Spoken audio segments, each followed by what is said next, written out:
Welcome back to another video of this series known as the cheat sheet. The cheat sheet. In this one, we're going to be solving a ordinary differential equation that, like I'll say, 90% of the time you have to use the Cauchy-Euler method because you have the x squared, the x in the ODE. But like I mentioned in a previous video, there is a table to solve this much more quicker. So we're going to fill this table and do a couple of examples. And then if you want, on your free time, you can solve this using your own method to verify that this is the actual answer. So for this one, honestly, the only difference that will be changing, I believe, will be just one subtle detail. Now, in the last video, we had the determinant, and we had three cases. So the determinant is less than 0 or negative. The determinant is 0, or the determinant is greater than 0 or positive. So there's these three cases. Also in the last video, there wasn't anything gamma had to do for the first case. And in the second case, gamma and beta didn't have no say in this case. And then in our last case, beta had nothing to deal with this. So everything else is going to look somewhat similar, but it's just a slight change. So for the first case, our negative case, our solution is going to be the absolute value of x raised to the alpha multiplied by sine of, instead of x, it will be natural log of x. Obviously the beta will still be there, and that's the only subtle change. The absolute value of x and then natural log of x. So our second solution will be the absolute value of x raised to the a multiplied by cosine times beta natural log of x. So what's alpha and beta? Well, they're almost the same thing. Alpha will be the same in all three cases, and so that will be equal to negative b minus a in parentheses all over 2a. So the only difference is you're subtracting b minus a, and for beta, it will be the square roots of negative d over 2a, and then gamma will also be the square root of d over 2a. So gamma and beta did not change, but what did change was the determinant that I forgot to fill out. Our determinant is no longer b squared minus 4ac. It is now b minus a squared minus 4ac. That's the only difference. You subtract b and a, and then you square the difference, and then everything else remains the same. So that's the one key difference. And so for our d is equal to 0 case, in our last video it was just e raised to the alpha. This will be the same thing. The only difference will be the absolute value of x raised to the alpha.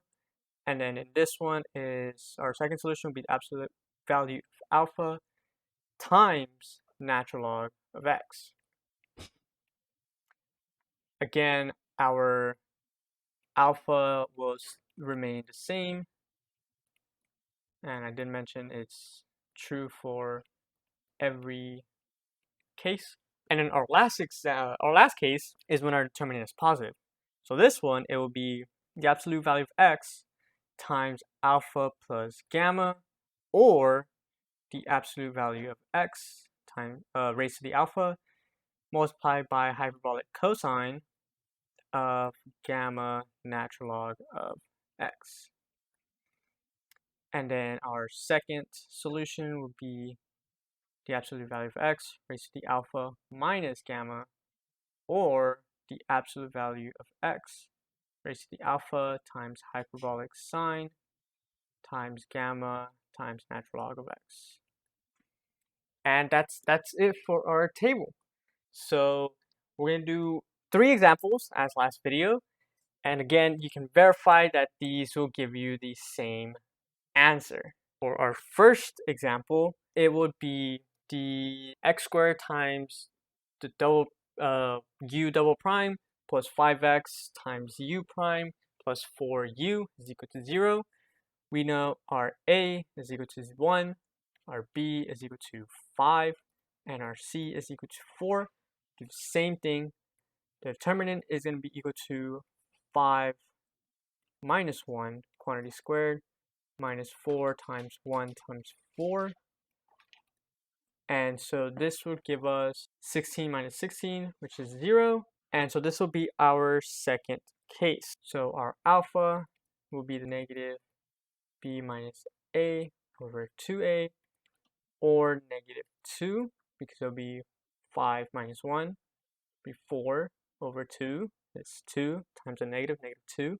So our solution will be u of x is equal to c1 times x to the negative 2 plus c2 x to the negative 2 raised, actually let me rewrite this, c2 x to the negative 2 times natural log of x. And then our second example, this one is a little typo actually. This one's supposed to be a 5.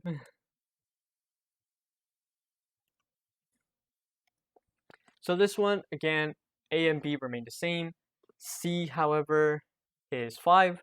So our determinant will be equal to 5 minus 1 squared, quantity squared, minus 4 times 5 times 1. So that'll be negative 4. And so our alpha is negative 2. Our beta, because it's the negative case, is equal to negative 4 quantity square root. So that'll be 2 over 2a, which is 2 times 1, which would just be 1. And so our solution will be the first case, so it will be the sine and cosine.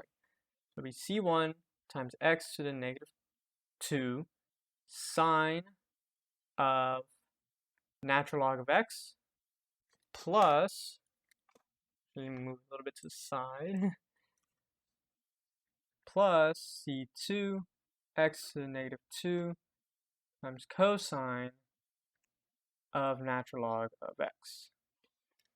And so for our last example, a and b are the same. The only difference is c is equal to 3. Our alpha did not change. That will still be negative 2. And so our determinant will be 5 minus 1, quantity squared, minus 4 times 3 times 1. So that'll be 12. 5 minus 1, that quantity squared will be 16. So that'll be positive 4, positive case. And so our gamma is just going to be the square root of 4 over 2, or 1. So our solution will be c1 times negative 2 plus 1. So it'll be x to the negative 1 plus c2 x to the 1, or negative 2 minus 1. So it'll be negative 3. Or, using the hyperbolic trig functions, it will be c1 x to the negative 2 hyperbolic cosine of natural log of x plus c2 x to the negative 2 times hyperbolic sine of natural log of x. And again, you can verify these answers by doing your method, and you'll see that this will give you the same thing. And this is another quick way, another tool for us to use and implement to the cheat sheet for your exams. This will honestly speed up the process of finding solutions, but more particularly, we'll be using these in our partial differential equation section, so we don't have to spend too much work solving the, I guess, off-track things or the side things to get to our solution. We can just quickly go into this. And so yeah, so this is it for this video, and I'll see you guys in the next video.